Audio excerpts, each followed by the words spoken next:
kita lanjutkan ya.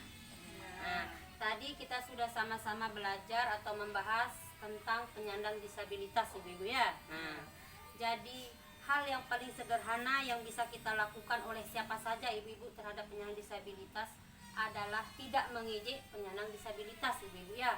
Tidak mengejek, tidak menelantarkan penyandang disabilitas, dan tidak mendiskriminasi penyandang disabilitas ibu-ibu ya. Nah, kira-kira ibu tahu nggak apa itu diskriminasi ibu-ibu?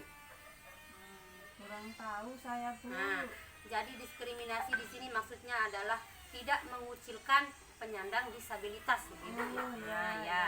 Nah, ibu-ibu kita juga bisa melakukan banyak hal untuk peduli terhadap penyandang disabilitas ibu-ibu ya. Nah, seperti di film ini kita perhatikan ibu-ibu.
Jadi baik ibu-ibu, dari film tadi kira-kira ibu-ibu itu kira-kira dalam pikiran ibu itu apa yang ibu-ibu pahami tentang film tersebut? Tadi kan penyandang disabilitasnya murung sekali, Bu, karena melihat temannya yang normal bermain misalnya. Oh iya. Terus ada lagi? Tidak membeda-bedakan antara penyandang disabilitas atau anak pada umumnya. Oh iya. Jadi dari film tersebut yang perlu kita pahami adalah penyandang disabilitas jangan kita kucilkan ibu-ibu ya. Penyandang disabilitas itu mempunyai hak untuk bermain, untuk pendidikan ya. Nah, intinya penyandang disabilitas perlu diperlakukan sama dengan orang yang normal ibu-ibu ya. Nah, jadi baik. Nah, selanjutnya saya akan putarkan film ibu-ibu. Contoh penyandang disabilitas yang sudah sukses atau success stories disability ibu ya. Nah, ya. Dia tunarungu, Agus ini juga tunagrahita. Tetapi yang unik, apa yang terjadi itu bisa dia wujudkan dalam hal yang luar biasa. Anak ini nggak pernah ngeluh, anak ini nggak pernah punya kesedihan, selalu happy, selalu bahagia gitu. Bahkan inisiatifnya menonjol sekali.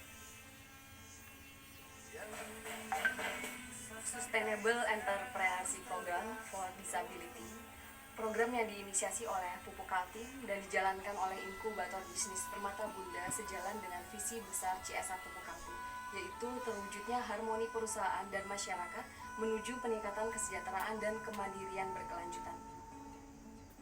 Tapi tak cukup di situ, semua harus digerakkan. Dengan kehadiran anak-anak disabilitas ini yang berada di Invis, sangat besar sekali peran mereka terhadap lingkungan kami. Pupuk Kaltim percaya bahwa anak berkebutuhan khusus juga mempunyai hak yang sama serta tentunya juga mereka mempunyai potensi yang tidak kalah baiknya. Kuncinya hanya satu, yaitu kesempatan. Kami Pupuk Kaltim hadir di tengah perjuangan mereka, di tengah perjuangan para disabilitas dan kemudahan untuk mewujudkan sebuah misi besar, yaitu anak berkebutuhan khusus yang mandiri, berdaya, dan memberdayakan. Sebuah kampanye besar yang kita bawa di tahun ini adalah bersatu dalam karya, berkarya dalam beda. Dan niatannya adalah betul-betul terwujud kehidupan inklusif yang adil untuk seluruh manusia yang ada di muka bumi, termasuk adik-adik disabilitas. Bahwa mereka bisa sukses, mereka bisa bahagia, dan kita akan ada di tengah-tengah kebahagiaan dan kesuksesan mereka.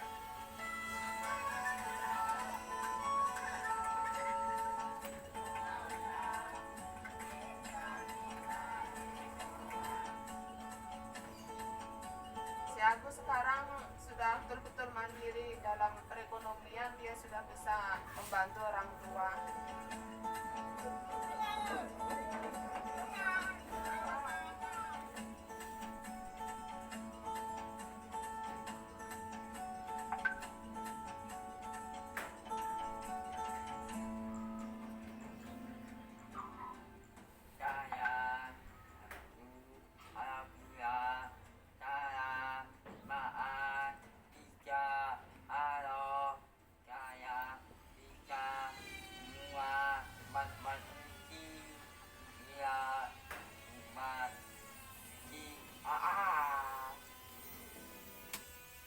Nah, jadi baik ibu-ibu ya, dari film tersebut kita sudah lihat bahwa itu adalah salah satu contoh anak-anak penyandang disabilitas yang sudah sukses ibu-ibu ya. Nah, dari film tersebut kita mendapatkan pesan-pesan kunci ibu-ibu ya dari tentang penyandang disabilitas. Yang pertama adalah penyandang disabilitas merupakan bentuk keragaman manusia ibu-ibu ya. Maksudnya di sini apa?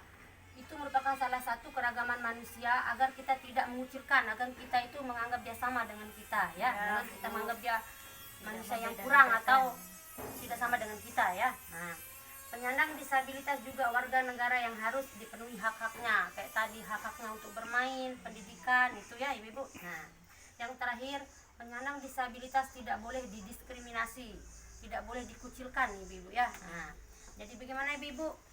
Apa ibu-ibu sudah paham atau mengerti tentang penyandang disabilitas ya? Ya, mudah-mudahan ibu-ibu semuanya paham. Jadi baik, mungkin pertemuan kita kali ini cukup sampai di sini saja ya. Untuk pertemuan selanjutnya bulan depan. Terima kasih.